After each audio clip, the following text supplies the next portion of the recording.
Different आध्यात्मिक बातों और मेडिटेशन के लिए प्रगति मंजवानी मेडिटेशन चैनल को सब्सक्राइब करें, वीडियो को लाइक करें, शेयर करें।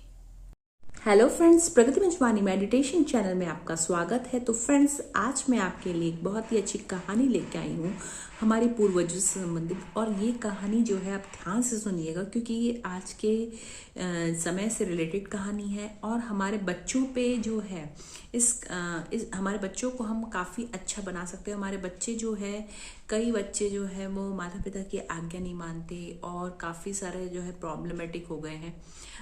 तो वो क्यों हो रहा है ऐसा, तो ये सारी चीज़ें इस कहानी के द्वारा हमको पता चल सकती हैं। तो इसमें कहानी में जो है एक व्यक्ति था जिसका नाम था आत्मदेव। और ये आत्मदेव जो है, इनका कोई बच्चा नहीं था, तो ये काफ़ी दुखी थे और इन्होंने जो है इस दुख के कारण अपने जीवन का अंत करने का सोचा। तो जब अपना जीवन अंत करने जा रहे थे, आत्मदेव यानी जो हम सभी हैं आत्माएं, उसका ही प्रतीक है।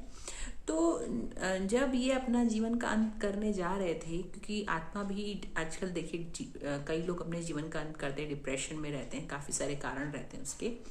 तो इनको एक महात्मा मिले और उन्होंने पूछा कि भाई तुम इतने दुखी क्यों हो, और फिर उन्होंने कारण बताया कि मेरी कोई संतान नहीं है। तो इनको एक फल दिया। तो यानी एक स्पिरिचुअल विजडम जो कोई गुरु हमको देते हैं, जैसे बहुत सारे रहते हैं, तो उसकी वजह से जो है अब जो है एक फल जो मिला वो अपनी पत्नी धुंधली को दे दिया।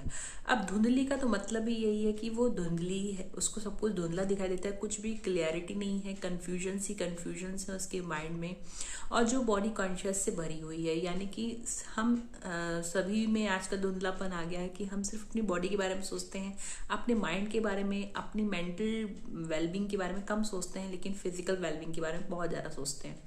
तो ये चीज़ें हैं। तो धुंधली ने सोचा कि अरे मैं प्रेग्नेंट हो जाऊंगी तो मेरी फिगर खराब हो जाएगी, तो इसलिए जो है मैं अपनी बहन को ये दे देती हूँ और वो बच्चा पैदा करके मेरे को दे देगी, और जब वो बच्चा पैदा करके दे देगी तो मैं उससे ले लूँगी बच्चा। तो उसने अपनी बहन को दे दिया। अब बहन ऑलरेडी प्रेग्नेंट थी, तो उसने क्या किया कि ये जो फल था वो गाय को दे दिया, और खुद जो प्रेग्नेंट थी तो वो बच्चा पैदा करके उसने, उस बच्चे का नाम था धुंधकारी।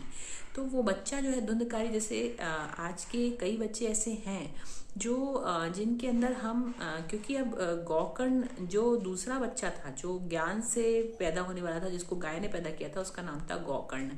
यानी उसका कान जो है वो गाय जैसा था, बाकी पूरा वो इंसान जैसा था। तो गौकर्ण यानी ज्ञान का मतलब। तो ज्ञान जो है वो काफ़ी हम लोग ज्ञान से दूर होते जा रहे हैं, यानी कि स्पिरिचुअलिटी से उतना ज़्यादा निकट नहीं है हम, और घर में भी ये सब बातें होती नहीं हैं। और पहले के ज़माने में तो गीता के उपदेश चलते थे, सब कुछ चलता था, लेकिन आजकल टाइम नहीं है लोगों के पास। तो इसलिए स्पिरिचुअलिटी से दूर होने के कारण गौकर्ण जो एक शिव जी का भी अवतार है, तो उनसे दूर होने के कारण से क्या है कि बच्चे जो है वो धुंधकारी होते जा रहे हैं, यानी कि माँ बाप की आज्ञा नहीं मानते हैं और उनको मुंह पे जवाब देते हैं, जिससे कई जो है माता पिता भी परेशान हैं। तो इसका सोल्यूशन क्या है कि गौकर्ण को नज़दीक लेके आओ हमारे धुंधकारी के, यानी कि आप अपने अपने जीवन में जो है स्पिरिचुअलिटी लेके आए। और जब आप अपने जीवन में स्पिरिचुअलिटी लेके आएंगे, उसको फॉलो भी करेंगे, ऐसे नहीं सिर्फ सुनना भर है, उसको फॉलो भी करेंगे, तो आपके बच्चों में भी वो क्वालिटीज आने लगेंगी।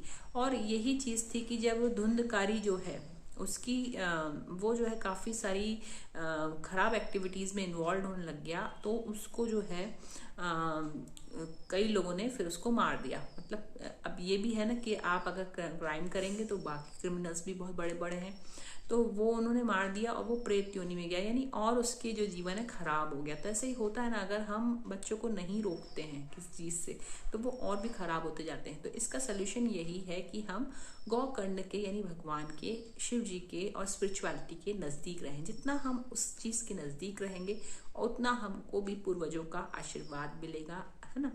तो ये चीज़ें जो है बहुत ज़्यादा ज़रूरी हैं इस लाइफ में। मेडिटेशन, स्पिरिचुअलिटी को ज़रूर इंक्लूड करिए, जिससे कि आप पर तो फ़र्क पड़े ही, साथ में ही बच्चों पर भी फ़र्क पड़े।